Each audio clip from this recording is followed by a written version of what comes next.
the Starlight Vocal Band Afternoon Delight on the Richie Allen Show, 6:15. It is Wednesday, the 25th of May 2022. Fascinating conversation with Paul Craig Roberts.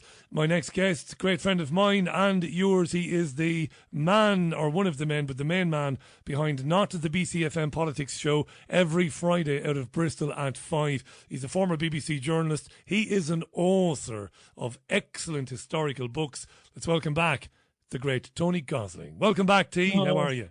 Thank you, Richie, for your, great introduction. Well, I mean, you're bigging me up a bit there, I think. I am. You better be up to the task. Now, Paul Craig Roberts, just before you came on, he said that he takes optimism from New York Times editorials and comments by one of the most evil men in history, Henry Kissinger. Paul Craig Roberts knows that Henry Kissinger is evil, but both the New York Times editor and Henry Kissinger are pushing for a settlement in Ukraine that would involve Ukraine ceding territory to Russia and declaring itself to be neutral. What did you make of Henry Kissinger sticking his oar into the Ukraine issue and saying that Russia has to be accommodated in that fashion? What do you think, T? Well, look, it's the first I've heard of this, but we know, don't we, that the Anglo-Zionist Empire, right the way back to the year dot, loves these territorial disputes, not least of which, of course, has been Northern Ireland over the centuries.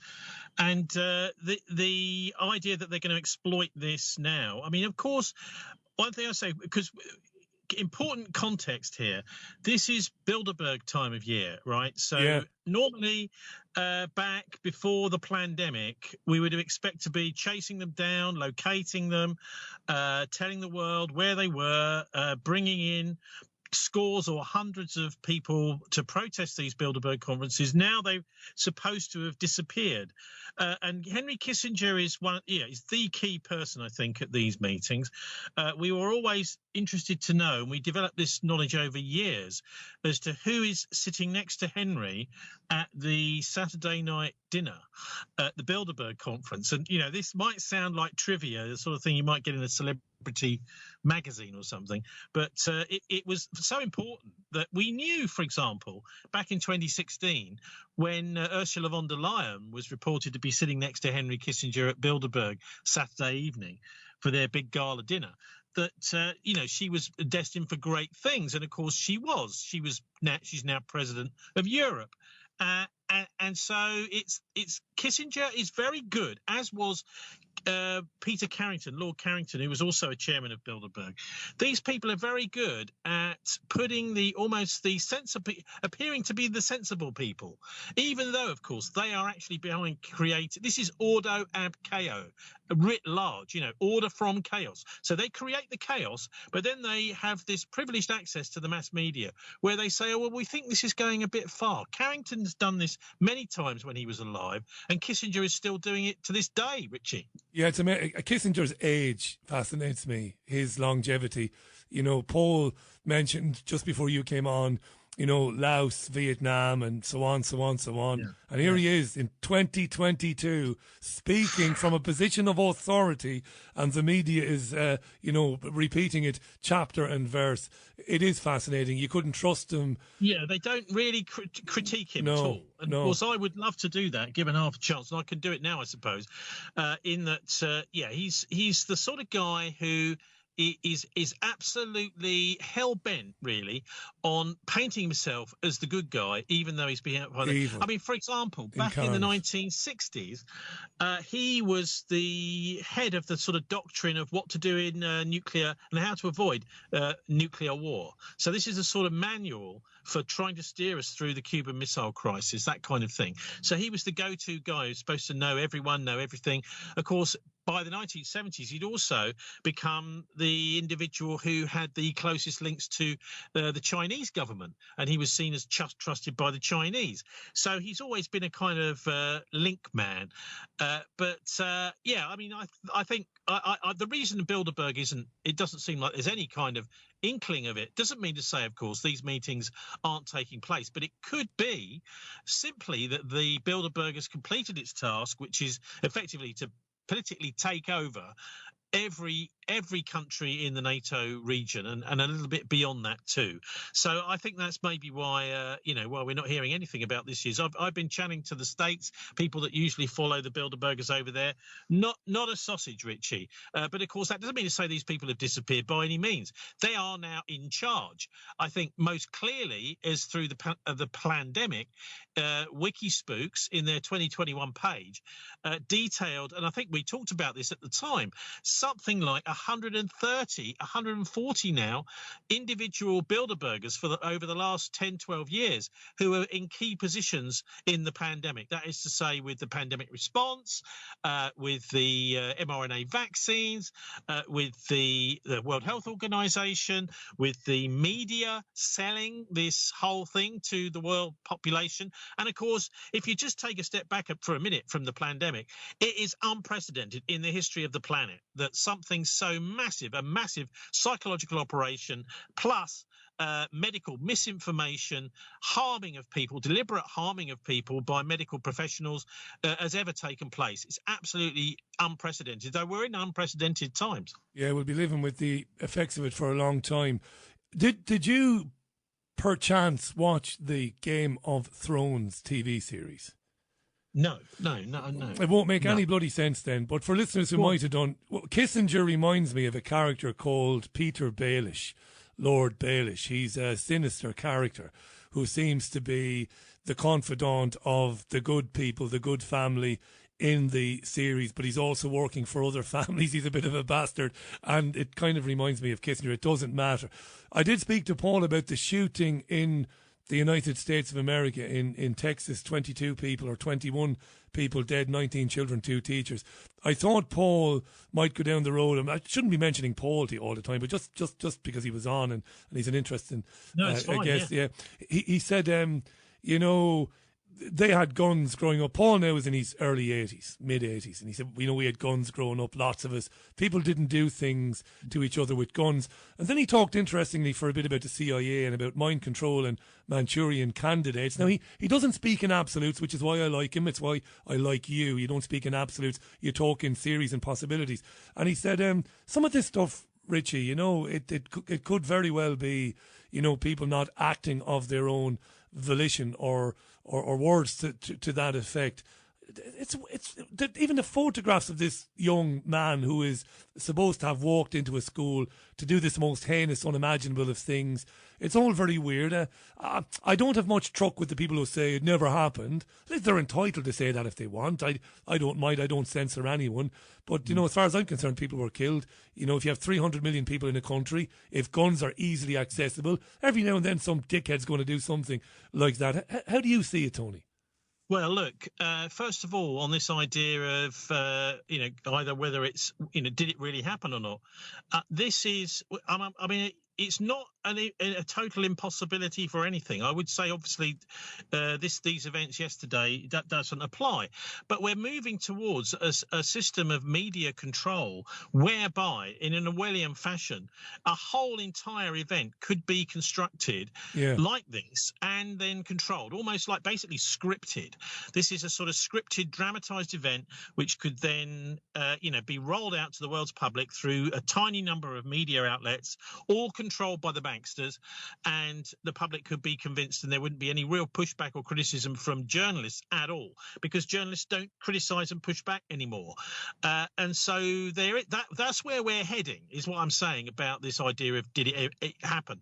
The main reason for it, I think, is because they want gun control in the United States. Quite obviously, Texas is the place to push for that. Yes, Manchurian candidates. Paul's absolutely right about that. The key thing to understand about this is this policy now of shoot to kill by the police. Now, that's not the police's job to shoot to kill. No. They're not in a war. The idea is to bring the guy down, possibly even just with a tranquilizer dart. Why not? I mean, maybe he's still got a gun in his hand and ammunition, but is he going to do any more damage? I can understand in certain circumstances you may have to kill the guy. But, for example, they can shoot him in the arm. They can incapacitate him, make it impossible for him to carry on using his weapon. They should not be shooting to kill, because what this does is it makes a trial impossible. It leaves everything to whatever the US equivalent of an inquest, coroner's inquest is, which are very easy to fix because you can't actually question or quiz the individual concerned about the run-up to it. Maybe his, peculiarities. Has he been obsessed with maybe drugs, maybe porn?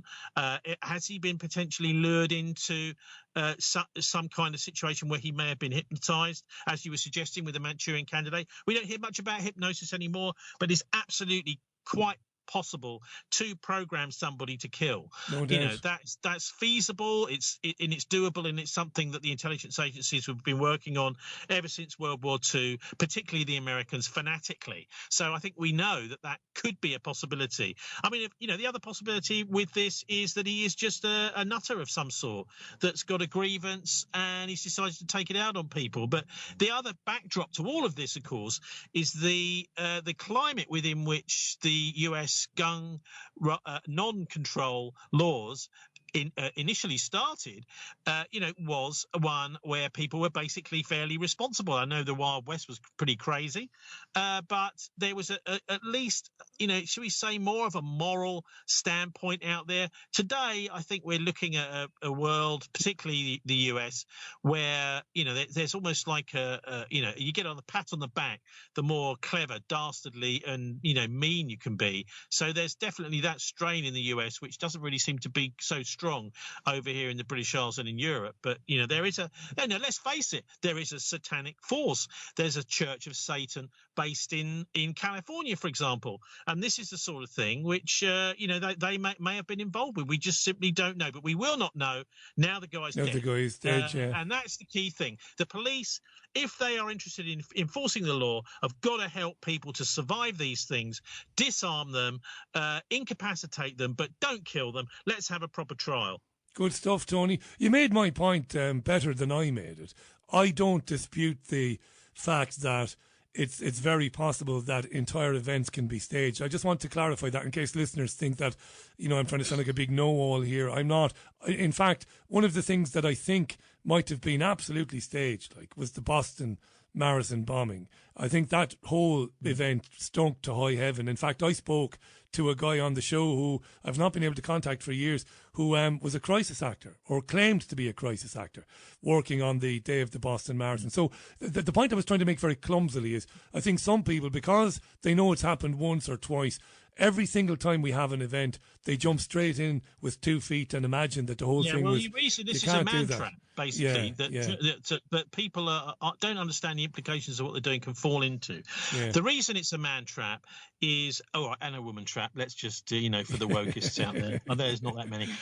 Should not on this program. It is because, just imagine that you're the mother or the brother or the sister or the aunt of someone that's killed in one of these things. How do you think you're going to take some clever so-and-so spreading the disinformation that this was all just acting and blah, blah, blah? You've got to be so careful that you do not turn the victims into another, actually pile more horror and hatred on victims. So you've got to be very, very careful about that. I mean, I was when we were covering the 7/7 London bombings, it's like, you got to really tiptoe around the issues to make sure that you're not insulting or upsetting people who've already maybe lost a loved one. I played this clip for Paul Craig Roberts earlier. I'm playing it for Tony, and I promise I won't mention Paul again, because we've got Tony Gosling on the programme. He's also a brilliant writer and broadcaster. He's the equal of any man or woman, and he's on the show. Not the BCFM Politics show is live every Friday at 5 o'clock. It's terrific, and I do listen to it. And you can quiz me. I do listen. You can quiz me on recent guests, and I won't embarrass myself. Now, this Davos is happening at the moment, the World Economic Forum. Listen to this from J. Michael Evans, the president of Alibaba, the big Chinese tech company. Listen to J. Michael Evans, Tony. Feast your ears. We're developing, through technology, an ability for consumers to measure their own carbon footprint. What does that mean? That's, where are they traveling? How are they traveling? What are they eating? What are they consuming on the platform? So, individual carbon footprint tracker. Stay tuned. We don't have it operational yet, but this is something that we're working on. Individual carbon footprint tracker, Tony. You will have a CO2 allowance.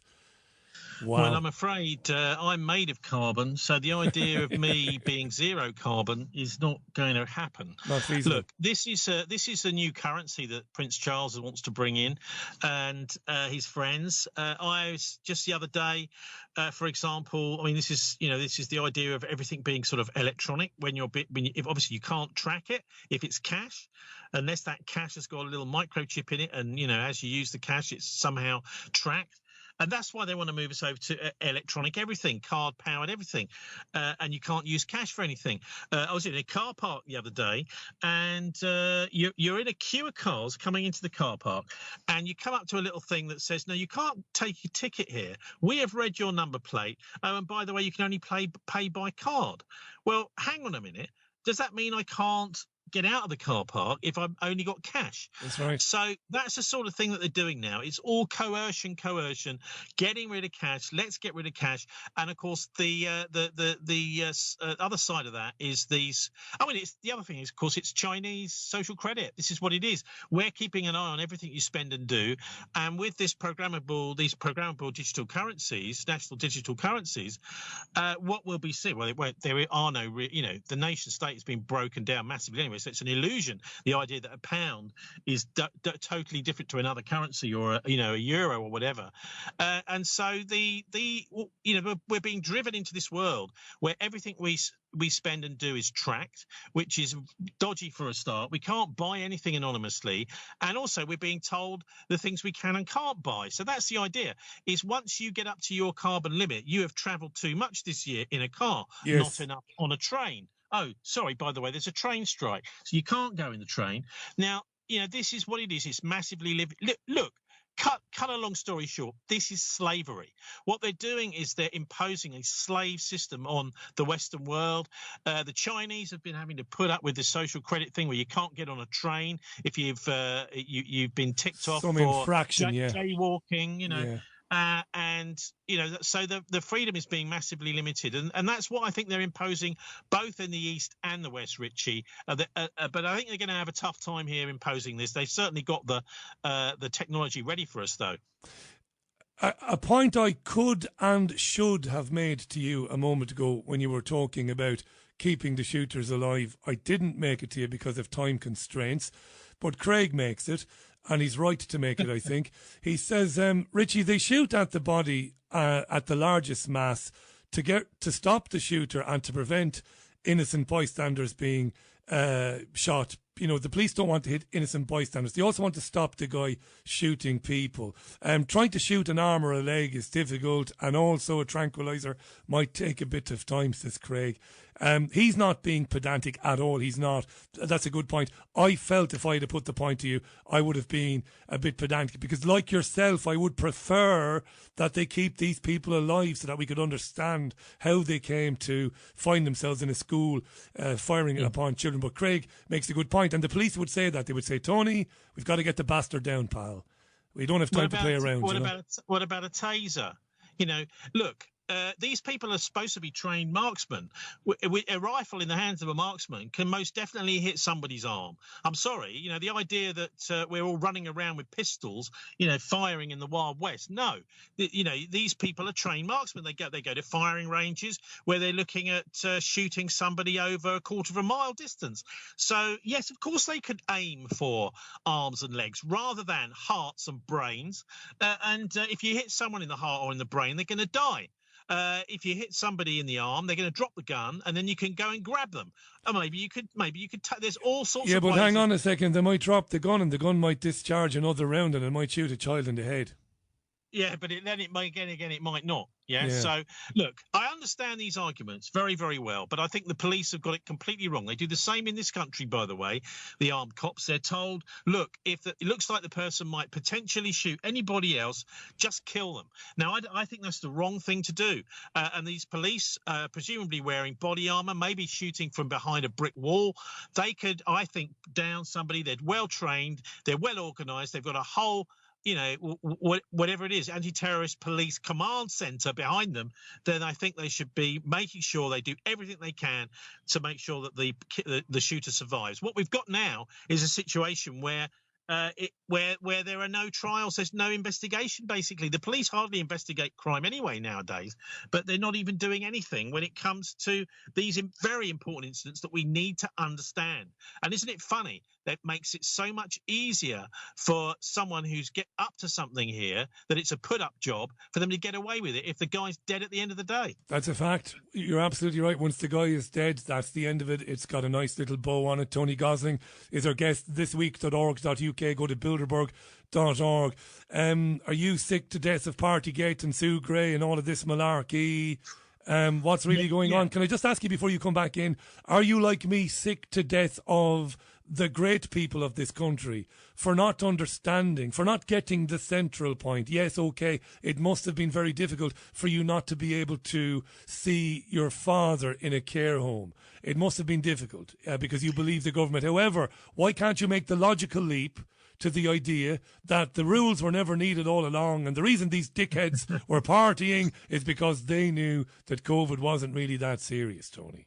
Well, I think there were rules needed, but the rules that they imposed on us were the World Health Organization rules, which, by the way, wants to take over the whole world's rules. And those rules were wrong. And they killed, in Britain, Tess Laurie told me in an interview, she reckoned around about 60,000 people died in Britain unnecessarily because the rules were wrong. And so, yes, some rules were needed in order to protect Which ones? Well, the ones to make sure that the elderly were protected. They should have been given ivermectin, that they could pop at the first sign of anything like a flu. Yeah. They should have been given chloroquine, potentially. Well, we know that now, and we knew that at the start. The reason we knew it at the start was because Pepe Escobar wrote about the French government seizing the whole French supply of chloroquine back in January before we even knew Before we knew what COVID was. So they knew. Yeah. They made sure that we didn't have the pills, the simple, cheap pills we needed to survive it. And so Partygate, no, it's a bit of a farce, really. It's, you know what it really is, Richie? It's a way of piling pressure on Boris. So I would imagine that what they're doing is they're saying you better play ball and sign on the dotted line with the Ukraine war on whatever we're happy to do there, like sending loads of money over to the Nazis, for example, or else you're going to have all sorts of trouble and you might have to resign over Partygate. So they're piling pressure on the senior members of the cabinet, political pressure for, you know, I think that's what this Partygate thing is about. It's about psychological pressure.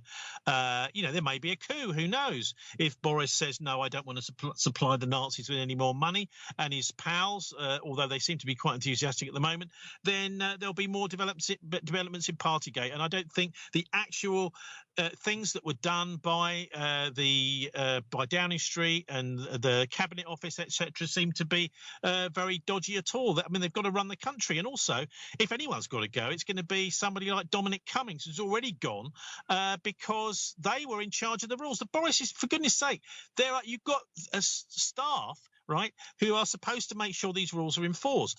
Boris is trying to run the country. He's not paid to sit and go through all these rules. You know, one of his staff at Downing Street should be doing that and making sure it's all hunky-dory. And if not, they should go. But, you know, the whole thing, of course, is just filling up the airwaves with nonsense rubbish about stuff that doesn't really matter from 2 odd years ago and more. You're right up to a point, I think, but it is important that people understand that they shouldn't be griping about their grandparents in care homes and blaming Johnson for that because they obeyed the rules and he didn't. They should be asking themselves, why was nobody at governmental level, or at least at, you know, staffing levels at Downing Street, why were they so unconcerned about contracting COVID? Maybe, just maybe, the answer to that is that they knew that COVID wasn't really very serious. And that might bring about a change. For people of their age, yes, of course, of their age group, it wasn't. Yes, I mean, this was the crazy reaction: is that, you know, even kids were, and the reason that, you know, they were saying, oh, kids are vulnerable, blah blah blah, might die, might keel over, having loads of stories about young people dying, and then not saying that they had comorbidities and they were already at death's door. Some of them, you know, was simply because they wanted to get the kids jabbed, and this is the biggest aberration, I think, in the history of the pharmaceutical pharmaceutical industry is jabbing up these poor children. You know, there was a story I saw just a few days ago. I think it was in the Manchester newspaper, Richie, where there was a couple, both of whom died. I mean, they're in their 30s. Yes, and they got well done. kids. Well remembered. Yeah. Well remembered, yeah. I mean, what the hell is going on? These people didn't even need to have the jab in the first place. But, of course, if the lying mainstream media can convince people that young kids need a jab, well, of course, a 30-year-old, they're being a bit irresponsible if they don't have the jab. And there's a massive amount of guilt tripping going on here. And you've got to be actually quite a strong individual and quite a strong character to resist all the guilt tripping and the gaslighting, you know. Oh, you terrible people out there who are not following the World Health Organization guidance and can think for yourselves. And, of course, that's what a lot of this is about, is it's really about wiping out people that can't think for themselves. I think there's almost a, you know, kind of nasty, very nasty kind of social Darwinistic side to this. Like, you know, basically the survival of the fittest, you know, the law of the jungle. Well, if you can't think your way through this, you're going to die. You know, that's something quite hideous about all that. So how will the emergence of monkeypox, he says, trying to keep a straight face, how will that impact on those who, sadly, for whatever reason, can't think for themselves? Are they going to be scared about monkeypox? Just before you give me your answer on that, very briefly, I have seen just a little, I'm not going to exaggerate, I've seen a little increase in the old mask wearing. I run down the very famous Liverpool Street, which connects Salford to Regent Road, which is basically into Manchester. So I run down that road. Most days I vary my routes and I go around Old Trafford and what have you, the cricket and the football. But yeah, I'm starting to see the masks outside the schools. Jesus wept, it's got to be monkeypox. What do you reckon? Look, this is just a media campaign which is being run for the World Health Organization's conference last week. I mean, it seems to me that, you know, because we've got the WHO meeting and the WHO deciding on this, trying to get everyone to sign up to this international pandemic treaty, that they've got to have another scare. This is, I think, you know, by what I've seen of it, it's not a very nice disease. Probably, you know, it sounds a bit like AIDS, so that it's, you know, it's mostly through direct contact or sexually transmitted, and it's not really anything that anyone really needs to worry about. But then that doesn't seem to bother the media. They will report anything that they're told to report, and they're very obedient, and particularly because they want to scare people with the backdrop of this very important international WHO conference, where they're trying to get everybody in the world to sign up to their wonderful pandemic treaty, where they can try and repeat all the knives in the back and the unnecessary deaths of the pandemic. That happened last weekend, didn't it? Am I to understand that it was the fix was in that it has happened already? It has happened, has it? That countries have just given the World Health Organization the baton to control future pandemic response. It hasn't happened yet, no? No, not as far as I understand. The WHO, as I understand it, Richie, and let's remember who the WHO is. It's the health arm of the UN, and it's mainly funded by the Chinese. It is really there is really no democratic accountability at all for it. It's an organisation which has been completely funded by it's completely nothing to do with anything kind of democratic. So in the background to that, there is this World Economic Forum hostile takeover of the UN. So it's becoming just another wing of the WEF.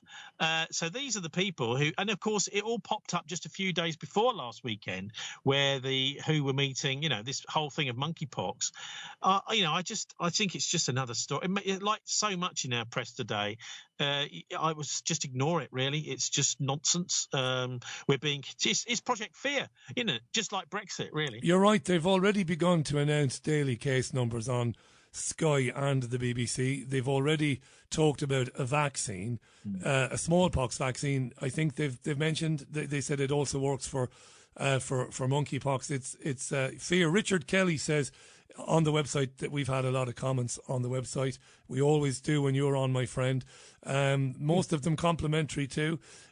The majority. Richard says, in my opinion, it's just a gap filler. Monkeypox is a gap filler before the big one bird flu. I think about two conversations ago, you and I talked about the fact that bird flu stories were everywhere in the press. They were for a short time. In fact, there were claims that bird flu is going to be a major, major thing this coming winter. Then the stories kind of went away. Maybe Richard is right. Maybe the bird flu epidemic is going to be the next big pandemic, maybe later this year. I don't know if I talked to you last time about this book by Kees van der Pijl, The Pandemic of Angst. Yes, you did indeed. Yeah, because this is so important for everyone to understand, is the fascists are taking over, right, in the West. The Bilderbergers and the rest of them have now got control of our political system. We're seeing, for example, in Ireland, you've got an act going through your Irish Parliament exactly mirroring the online safety bill, which used to be called the online harms bill. In other words, the censorship of the internet bill. These things are going through all the parliaments around the NATO countries, right? So these legislative bodies, so-called independent sovereign parliaments, are just doing the same stuff. And what Kees explains in his book, Pandemic of Angst, is that the population know that something's wrong. They know that democracy is being stolen from them. They're getting more and more angry. Of course, we know through the cost of living crisis, which, by the way, is mainly about housing and rent here in Britain, I think, is that we're going to get to the point where, to breaking point, families are going to get to breaking point, and they are getting to breaking point. They're also going mad in dead-end jobs they don't like, that they can't escape from, and this is all going to get people angry. And so that's what Kees explains, is that the elites, the fascists, know this, right? And of course, they're now supporting the Nazis, openly supporting them, the Ukrainian Nazis.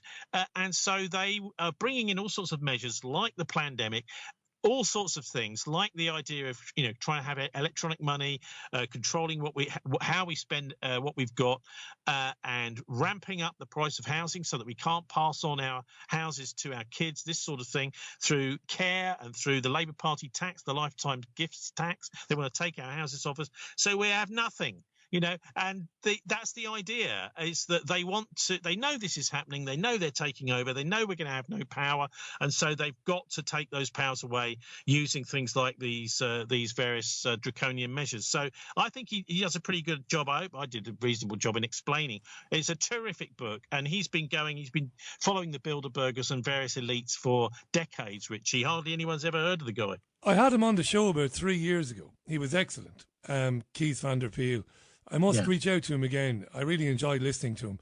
That's a great shout, T, and a good recommendation for the book. I must order a copy of it myself. Tony Gosling is our guest. We really only have 3 minutes left today. Thanks again for your time.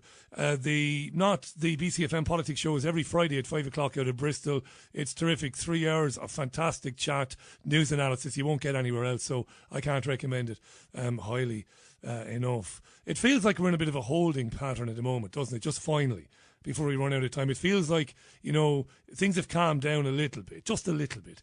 And it's almost like we've been given chance to draw breath, but there's a kind of an ominous feeling. There's a feeling, a kind of an overbearing that something is coming.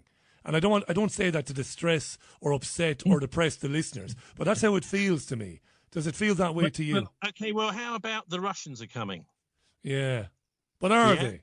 Yeah, well, I mean, this is an interesting. I don't. I wonder whether. I was having a fascinating conversation with some people the other day about the Russian Orthodox Church. Now, they have something in the Orthodox Church called the oath crime.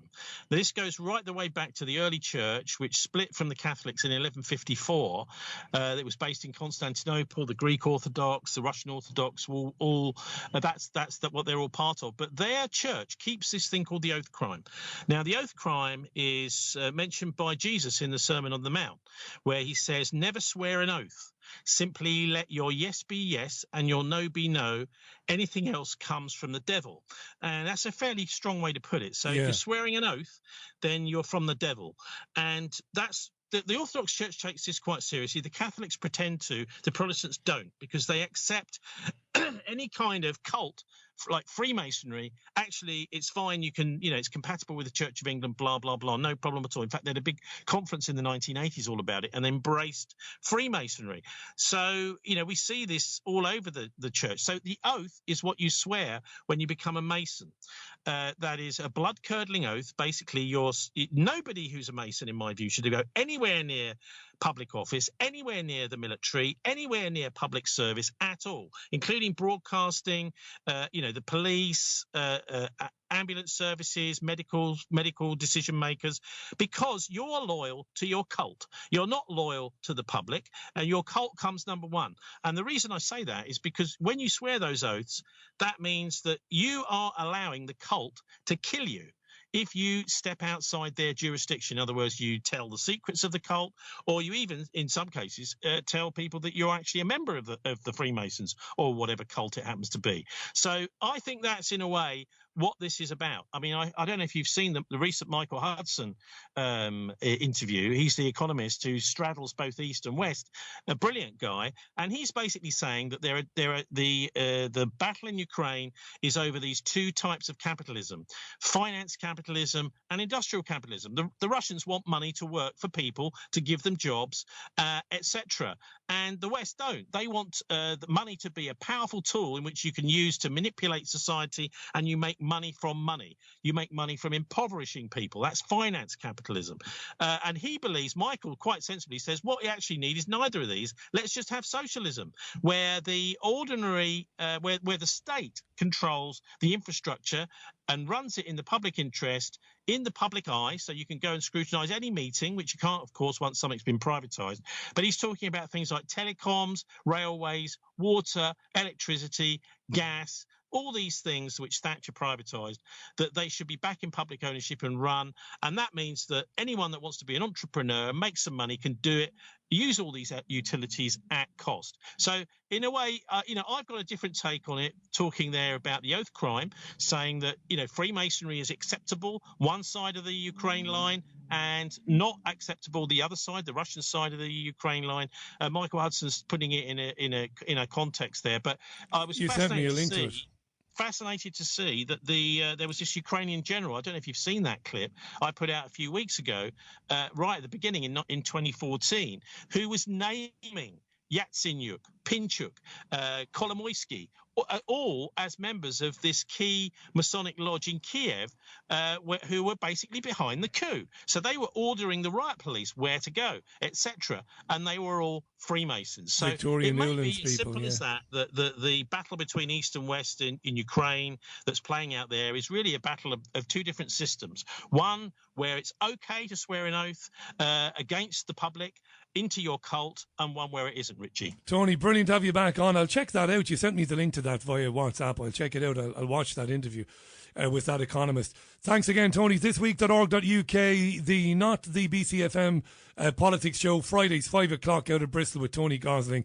Thisweek.org.uk. You're brilliant, T. Until next time, thanks so much for today. Thanks. Just to plug the books, I've got two books out. One is about the history of hidden government from the English Civil War up to the assassination of Princess Diana. That's called The Siege of Heaven Reader. It's an anthology. And the other book is called The Traitors of Arnhem. It's about the deals done between the British and the Nazis towards the end of the Second World War, before the end of the Second World War, which in a way is why we're seeing the battle playing out with Russia now, is because we were dealing with the Nazis in a way that people would never dream of, even before the end of the war. I have both of those books. Very briefly, 10 seconds. Where can people get them?